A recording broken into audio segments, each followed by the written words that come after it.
Graça e paz, irmãos. Amém. Quero convidar a igreja para abrir a Bíblia no capítulo 16 do livro de Atos. Atos, capítulo 16. Vamos ler um pouquinho o que está escrito aqui a partir do versículo 25. Não, começou a partir do versículo 22. Levantou-se a multidão unida contra eles, e os pretores, rasgando-lhes as vestes, mandaram açoitá-los com varas. E depois de lhes darem muitos açoites, os lançaram no cárcere, ordenando ao carcereiro que os guardasse com toda a segurança. Este, recebendo tal ordem, levou-os para o cárcere interior e lhes prendeu os pés no tronco. Por volta da meia-noite, Paulo e Silas oravam e cantavam louvores a Deus, e os demais companheiros de prisão escutavam. De repente, sobreveio tamanho terremoto que sacudiu os alicerces da prisão. Abriram-se todas as portas e soltaram-se as cadeias de todos. O carcereiro despertou do sono e, vendo abertas as portas do cárcere, puxando da espada, ia suicidar-se, supondo que os presos tivessem fugido. Mas Paulo bradou em alta voz: não te faças nenhum mal, que todos aqui estamos. Então o carcereiro, tendo pedido uma luz, entrou precipitadamente e, trêmulo, prostrou-se diante de Paulo e Silas. Depois, trazendo-os para fora, disse: senhores, que devo fazer para que seja salvo? Responderam-lhe: crê no Senhor Jesus e serás salvo, tu e a tua casa. Amém. Meus irmãos, quando nós lemos esse trecho, nós olhamos para o momento em que tinha começado a segunda viagem missionária de Paulo. Nós sabemos que na primeira viagem foi ele com Barnabé e levaram João Marcos. Mas quando chegou em Perge da Panfilha, João Marcos resolveu voltar. Afinal de contas, o Espírito Santo tinha dito: separai-me a Paulo e a Barnabé. Não disse Paulo, Barnabé e João Marcos. Então, João Marcos não aguentou a viagem. Agora, ele completou a primeira viagem com Barnabé. Quando ele volta, houve o concílio em Jerusalém. E agora ele tem uma novidade para fazer a segunda viagem. Ele tem a carta da igreja de Jerusalém, dizendo para as outras igrejas onde eles passaram que o ministério deles era ministério sério, tudo mais direitinho. Ele diz para Barnabé: Barnabé, vamos agora para visitar as igrejas por onde passamos. Barnabé aceitou. Tudo bem, tudo certo. Mas vamos levar João Marcos? Paulo disse: não, mas não levo de jeito nenhum. E aí houve uma discussão entre eles, não concordaram. Paulo não concordou, Barnabé não concordou. Resultado, dividiu o ministério, mas multiplicou. Porque Barnabé desceu por Chipre com João Marcos, Paulo desceu com Silas por Tarso. Então, o que a gente pensou foi prejuízo, não, foi multiplicação, porque Deus não trabalha como nós pensamos. Agora eles vão para a segunda viagem. Foram em cada lugar que tinham passado na primeira viagem, mostrando a carta da igreja de Jerusalém. Mas agora acabou. Não tem mais igreja para visitar. Então, eles estão no mar. Para onde nós vamos? Paulo disse assim: vamos para a Ásia. Mas acontece que o Espírito Santo disse: não. Eu não sei, a Bíblia não diz como o Espírito falou, mas eles entenderam. Eles disseram, então, se não é para a Ásia, então vamos para Bitínia. O Espírito de Jesus Cristo disse negativo. Eu não sei quantos pastores aqui estão me ouvindo, quantos líderes estão me ouvindo. Já teve algum momento na sua vida em que você disse assim, e agora? O que eu vou fazer? O que eu vou pregar? Qual a direção que eu vou levar o rebanho? E não vem nada. Parece que os céus se fecharam. Parece que o Espírito Santo está bravo com você. E você diz assim, deve ser algum pecado. Pecado sempre tem, e Deus sabe que você é pecador. Mas não vem nada, você fica assim, preocupado. Se isso nunca aconteceu com você, espere, porque vai chegar. Foi assim que Paulo estava, pior, no meio do mar. E agora? Ele pensava, vou para a Ásia. Mas o Espírito Santo disse negativo. A cabeça dele só pensava Ásia. Não significa que a Ásia estivesse toda evangelizada, não. Ele pensou, então, para Bitínia. O Espírito de Jesus Cristo disse, não. E agora, para onde que eu vou? Cabeça dele só pensava ali. Então, você, fique sossegado. Tem esperança para você. De noite, me aparece um varão, um anjo que se vestiu de macedônio. Você pensa. E indicou para Paulo uma direção que Paulo não tinha pensado. Uma coisa totalmente nova. Isso acontece. Isso acontece. Mostrou para ele. Ei, é Macedônia. O negócio é outro. Não é Ásia, não é Bitínia, é Macedônia. Ei, passa na Macedônia. A Bíblia diz que o anjo implorava, passa na Macedônia e ajuda-nos. Ele entendeu que era para ir para a Macedônia. Foram, chegaram lá. Quando é no sábado, eles chegaram em Filipos. E quando foi no sábado, é o dia do culto judaico. Só que Filipos não tinha uma sinagoga. Porque para ver uma sinagoga tem que existir pelo menos 10 homens versados na lei e nos profetas. Não tinha esses 10.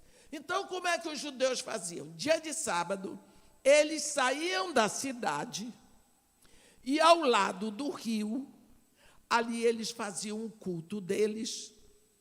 Paulo, no sábado, ficou sabendo onde que os judeus se reuniam e foi para lá. E ali, ele viu umas mulheres. Nós sabemos, Paulo, numa conversa com Lídia, Lídia era uma mulher, que eu digo que ela era sacoleira, mas isso fica feio. Ela não era sacoleira, ela era uma mulher empreendedora. Né? Ela era uma mulher empreendedora, ela comprava púrpura em Tiátira e vendia na Europa. Era só isso. Mas ela, depois de batizada, convertida a Jesus Cristo, ela e toda a sua casa, então ela insistiu com Paulo, Silas, os companheiros, para que fossem ficar hospedados na casa delas, e lógico que eles aceitaram. Todos os dias, Paulo saía, e ele ia para esse lugar. E no caminho ele ia falando de Jesus e tudo mais.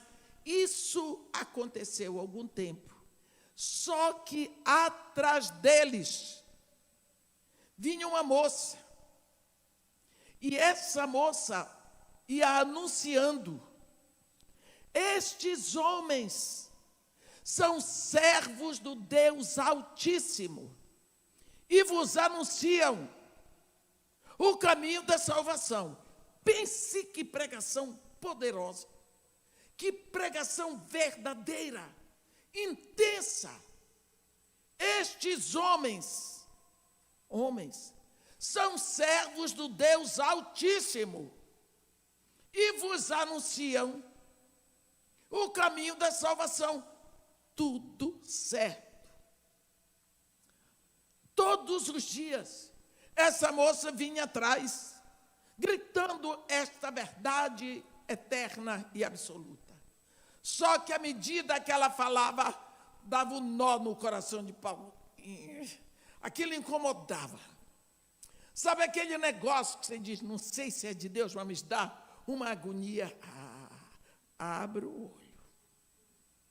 Abra o olho com aquilo que não lhe traz paz e alegria. Porque a Bíblia diz que onde o Espírito de Deus se move, existe uma produção ou fruto. O Espírito de Deus não tem frutos, é um fruto só. O fruto é amor, alegria, paz, longanimidade, benignidade, bondade, fidelidade, mansidão e domínio próprio. Quando tira aquela paz, aquela alegria, vem aquela confusão, abra o olho, porque você tem que parar por ali. Não é de Deus. E foi isso que aconteceu. Cada hora que a moça abria a boca para dizer uma verdade tão linda, a Bíblia diz que isso se repetia por alguns dias. Então, a Bíblia diz que Paulo, já indignado, voltando-se, disse ao Espírito, que falava pela boca daquela moça: em nome de Jesus Cristo, eu te mando, retira-te dela. E ele, na mesma hora, saiu. Paulo expulsou o demônio.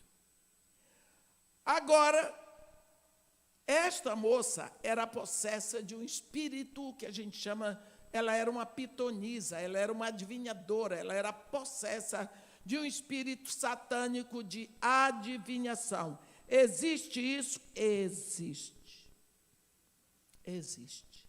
Espírito de adivinhação não é espírito de profecia. E vou dizer mais uma coisa para você. Está cheio na igreja de demônio adivinhando coisa. E o povo não percebe por falta de intimidade com Deus. Só isso. Olha o que ela dizia.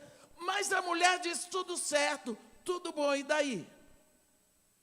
Eu me lembro de ter ido com uma amiga minha uma vez num centro de macumba. E o demônio veio, falou com a mulher e disse até como é que o avô do marido dela o chamava. Ela não sabia, mas o demônio disse. E lá no final botou uma mentira. Toma, quem mandou ir lá? O que eu quero dizer é que o espírito de adivinhação existe.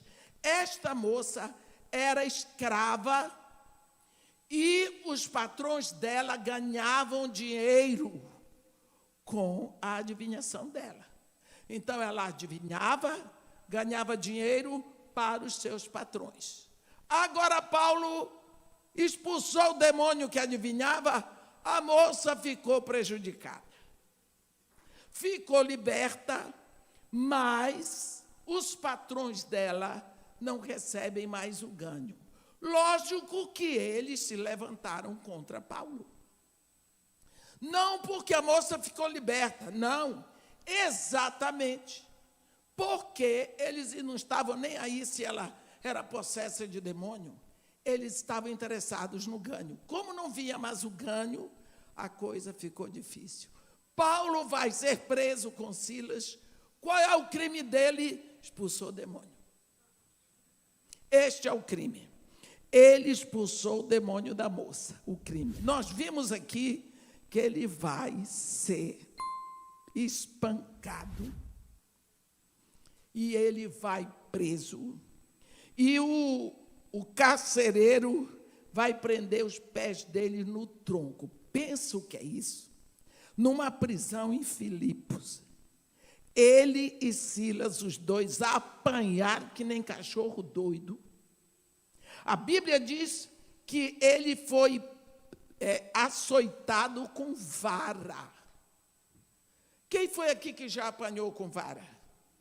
E graças a Deus que não sou só eu. Na minha experiência, a pior vara é a de tamarindo. Alguém já apanhou com vara de tamarindo? Gente, horrível! Porque o tamarindo, ele tem a vara e tem aqueles filar assim, que aquilo dali, quando dói, dá vontade, você vai no inferno e volta. E vara de cueira é aquela cabaça. Chega, faz assim, dobra. Já apanhou, pastor? Não. O senhor, dona Lídia não fez isso. Uma mulher tão santa. Por isso que deu certo. Eu apanhei na minha vida, mas eu já apanhei, foi muito, quando eu era pequena. Apanhava, botava pimenta na minha boca, porque falava muito. De castigo, ajoelhada no milho. Braço aberto no sol, para aprender capitanias hereditárias. Até hoje eu só sei as duas que prosperaram. E assim por diante. Não me queixo, eu olho para isso, digo diante dos meus irmãos, na Assembleia dos Santos e de Deus, não ficou nenhuma mágoa. Eu lembro disso e rio. Porque eu vi o esforço de uma mãe que queria educar uma menina. Difícil. E ela não sabia como. Tascava o pau, o que ela sabia fazer. E deu certo. E deu certo. O que eu quero dizer é que quando eu ouço aqui, Atos 16, que eles apanharam com vara, eu sinto a dor. Deixa aquelas marcas no corpo. Além disso, ainda prenderam os pés no tronco. Pensa a situação desses dois homens cheios do Espírito Santo.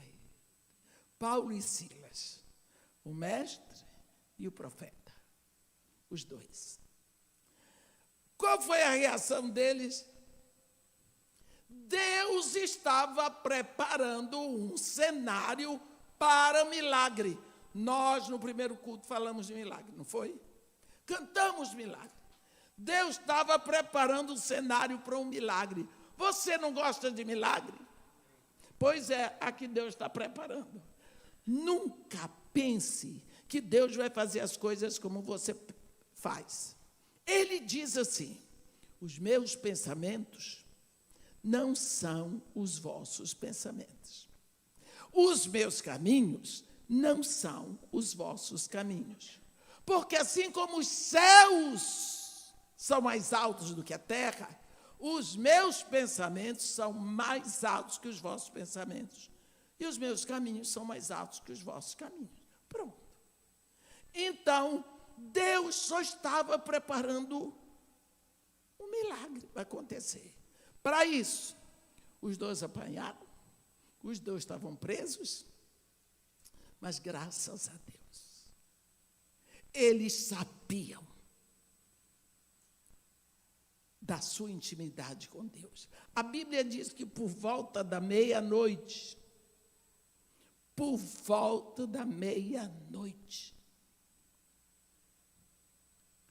olhe bem, por que será que a Bíblia diz que era meia-noite?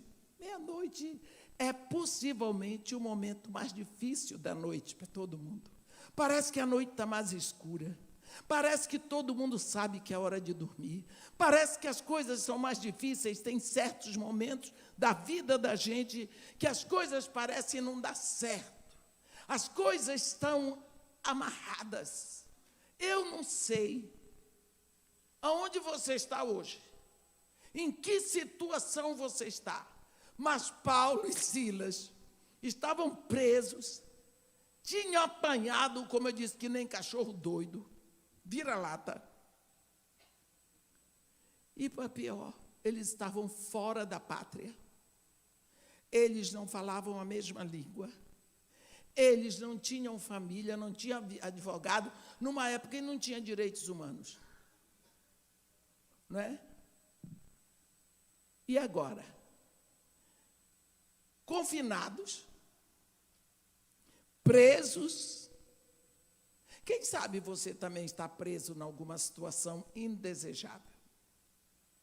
Quem sabe você está confinado numa situação, não é? Em algum momento da sua vida. Às vezes você está confinado numa preocupação. A preocupação que quando a gente vai orar pela igreja que está nos Estados Unidos, a gente pensa imigração. Porque a gente sabe que está difícil. Está difícil para todo mundo. E eu, principalmente eu, tenho essa mania de imigração comigo. Por causa da minha experiência, eu sou filha de imigrante. Então, eu já vi Polícia Federal batendo na porta, e minha madrasta chamando para tomar cafezinho. Eu já vi isso tudo. Então, para mim, imigração é um negócio que mexe comigo. Agora, eu tenho direito à cidadania britânica. Quando o papai nasceu, a Guiana Inglesa era colônia britânica. Eu nunca quis, ninguém, nenhum dos meus irmãos. Sabe por quê? Porque a gente sabe o que é ser imigrante. É difícil. Não é uma situação fácil. Mas Deus é Deus. Deus continua sendo Deus.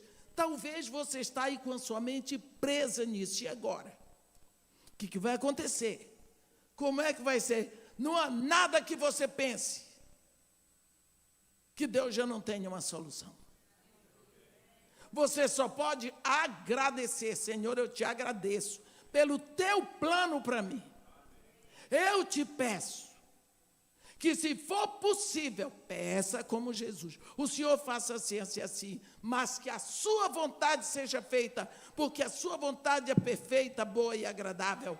Porque o pior lugar para você estar, meu irmão, é fora da vontade de Deus. Eu não sei. Paulo não queria estar ali. Silas não queria estar ali, principalmente sentindo as dores que eles estavam. Por volta da meia-noite, a Bíblia diz no versículo 25, no momento mais difícil, onde todo mundo lhe diz, agora não tem jeito. Agora o advogado disse que é para ir embora. Agora as notícias piores chegaram. O que é que os dois estavam fazendo? Xingando o governo, se queixando da injustiça, que nem perguntaram para eles, mas eles eram cidadãos romanos. Na meia-noite, eles oravam e cantavam louvores a quem? Ao Deus que tinha a solução nas mãos, ao Deus que podia ter evitado, impedido tudo aquilo. Eles oravam e cantavam louvores. Por quê? O Senhor permitiu. Acabou. O Senhor permitiu. Eu lembro do dia que a minha filha morreu. 1 ano depois que meu marido morreu. Eu estava dentro da igreja, perto do caixão dela, e disse, o Senhor levou minha filha. Eu ouvi. Sua não, minha. Não foi você que fez? Não foi você. Eu não fiz filho. Eu não sei fazer filho. Estou velha e não sei fazer. Você sabe? Duvido. Você não sabe fazer esse microfone. Quanto mais fazer um filho. Você escolheu seu pai? Não. Você escolheu sua mãe? Não. Seu pai também não lhe escolheu.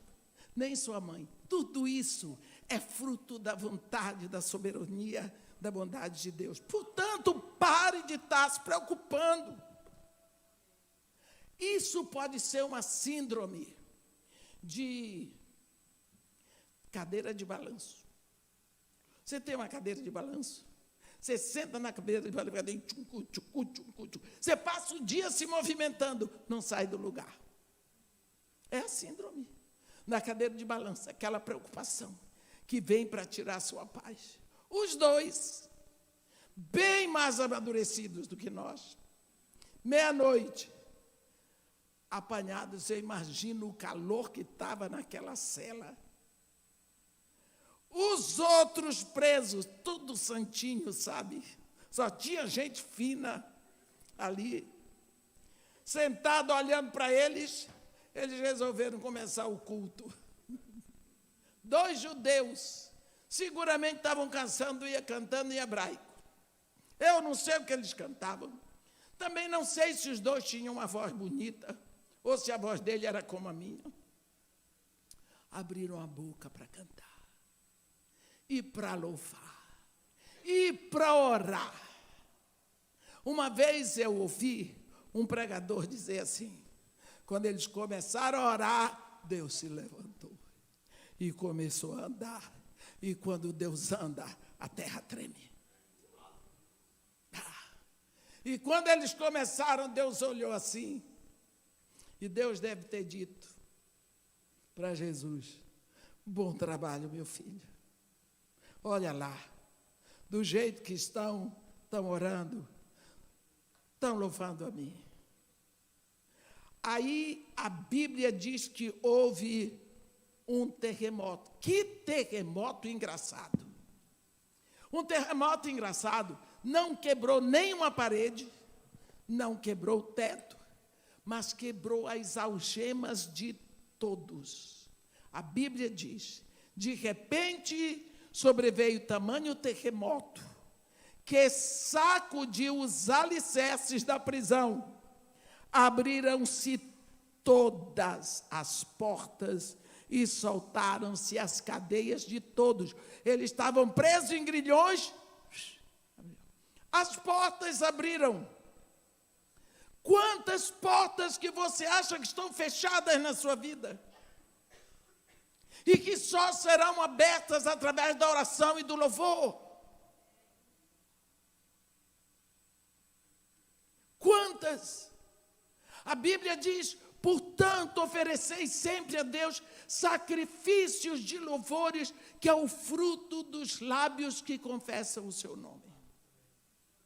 Nós precisamos saber que todos ficaram soltos. Não foi só Paulo e Silas. Aonde você está, a bênção é para todos. Tem que ser. Porque quando você está com um bom perfume, todos em volta de você podem sentir o perfume. Mas se for mau cheiro, Deus me perdoe, todo mundo corre de você. Quando começaram a orar, o que eu quero lhe pedir é o seguinte, presta atenção, porque Deus já estava trabalhando numa direção. Qual era a direção de Deus? O carcereiro. Deus, que você nunca vai entender como é que Deus trabalha, não adianta, que Deus não vai lhe dar explicação. Ele queria a conversão do carcereiro. Já tinha feito a conversão de Lídia numa conversa. Agora, Deus ia mostrar para Paulo uma conversão dramática. Porque a gente vê algumas conversões. A conversão de Teófilo, de Timóteo veio uma coisa normal. A mãe e a avó também puderam, né? Já ensinavam tudo direitinho. Daqui a pouco você vê uma segunda conversão. A conversão de Lídia, na conversa com Paulo. Paulo explicou Jesus para ela, se rendeu, uma maravilha. Começa a primeira igreja na Europa, numa conversa. Agora vai ter uma conversão dramática. E Deus, através disso, está ensinando a Paulo e a Silas. Quando o carcereiro ouviu, sentiu, percebeu o terremoto, ele era responsável pelos presos. Se algum preso fugisse, ele tinha que responder com a vida dele pelo preso que fugiu. Imagina, eram todos presos ali. Não ia sobrar ele para ninguém. Então, o que aconteceu? Ele ia se suicidar. Pedro gritou, Paulo gritou, não, todos estamos aqui. Quando ele olhou, viu, portas abertas, todos eles, livre, solto, sem nenhuma atadura. Ele viu a grandiosidade do momento. E a pergunta que ele faz para Paulo É muito simples. Que devo fazer para ser salvo? Quantas pessoas hoje ainda acham que podem fazer alguma coisa para serem salvos? Eu preciso me vestir assim, assim, assim, assim, assim. Eu preciso entregar muito dinheiro na igreja. Eu preciso fazer isso, eu preciso fazer aquilo. Eu não vou me pintar, eu não vou usar penduricalho, eu não vou tatuar. Por quê? Para agradar a Deus. Você agrada a Deus com tatuagem, sem tatuagem. Eu não estou aconselhando ninguém a se tatuar, que eu tenho horror desse negócio, mas cada um é livre, não tem nada a ver com a sua salvação. Que devo fazer para ser salvo? Não há nada que você possa fazer para ser salvo. Para ser salvo, só Deus salva. O maior grito de evangelismo no mundo, eu me lembro, todos os congressos de evangelismo que eu já fui, é Jonas 2, versículo 9. Ao Senhor pertence a salvação. Nós pregamos, mas quem salva é Deus. Na hora em que você ouve a palavra da verdade, o evangelho da salvação, você crê, você confessa Jesus, ali é feita a justificação. A justificação é completa, é pronta, é intensa. Você está justificado, significa sua conta está paga. Tudo pago. Mas lhe é dado o Espírito Santo. Esse Espírito Santo agora começa na sua vida o processo chamado santificação. E ele vai ficar em você e com você enquanto você estiver aqui. Então, nós precisamos saber que não há nada que eu possa fazer. Paulo responde o quê? Crê no Senhor Jesus. Consequência, serás salvo, tu e a tua casa. Vamos ver que ele não anunciou Jesus como Salvador. Que tem muita gente que anuncia Jesus como Salvador. Ele é Senhor. E só porque Ele é Senhor, Ele salva o que é dele. Se Ele é Senhor, Ele é dono, Ele é proprietário, Ele vai livrar o que é dele. Então, primeiro, nós precisamos saber que Jesus Cristo é dono. Ele é proprietário. Ele nos comprou, Ele pagou o preço, então Ele é Senhor. Se eu creio que Jesus Cristo é o meu Senhor, é o meu dono, para que eu vou me preocupar com o resto? Eu vou fazer o que Ele mandou. Porque tem gente que acha o seguinte, porque Jesus Cristo é meu Senhor, é meu dono, Ele é giré, Ele vai prover para mim, então eu não vou trabalhar. Ah, é? Não é assim não, preguiçoso. Não. Quem não trabalha não come. Exatamente porque Deus provê para mim, é que eu vou trabalhar. Porque isso é filho de Deus. A primeira coisa que Deus fez quando fez Adão, que foi, plantou jardim para o homem trabalhar. Porque trabalho é bênção. A fadiga que vem sobre o trabalho é que é a maldição do pecado. Então, dono, uma vez eu estava pregando sobre o senhorio de Jesus lá no morro. Eu tinha 6 mulheres. E quando a gente está explicando as coisas da Bíblia, para pessoas muito simples, a gente tem que chegar a falar como elas falam. Então, depois de explicar muito o que era ser senhor, o que era ser dono e tudo mais, aí eu disse para elas, agora eu quero que cada uma de vocês me dê exemplo de senhorio, do que é ser dono. Falaram muitas coisas, mas uma delas eu me lembro que disse assim, a minha mãe tinha galinha. Eu morava em Campina Grande, na Paraíba. Mamãe criava galinha e ela gostava das galinhas dela. Ela comprava pintinho na feira e ela botava no quintal.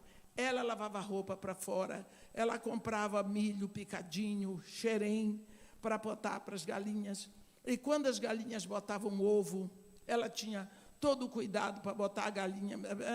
E quando precisava matar uma galinha, ela saía de casa. Ela não comia da galinha, ela não queria saber que a galinha morreu, porque ela que cuidava, ela dava remédio para as galinhas.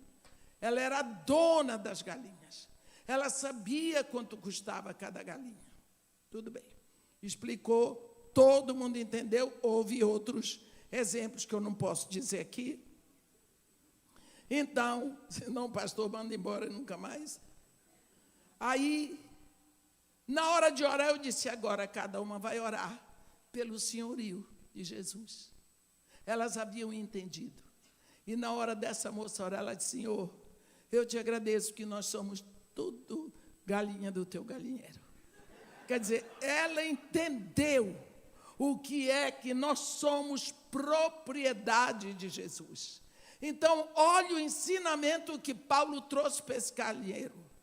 Crê que ele é o teu dono, que ele é o teu proprietário, que ele te comprou, que tu não estás solto, que ele pagou o preço por ti, portanto, ele cuida.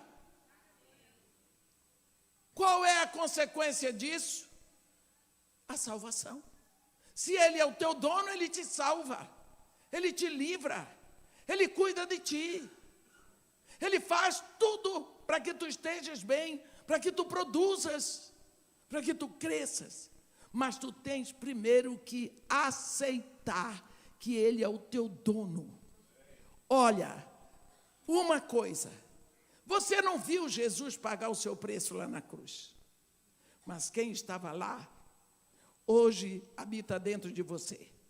O mesmo Espírito, e ele convence no seu coração de que Jesus Cristo é o seu dono. Ele lhe comprou, é esse convencimento.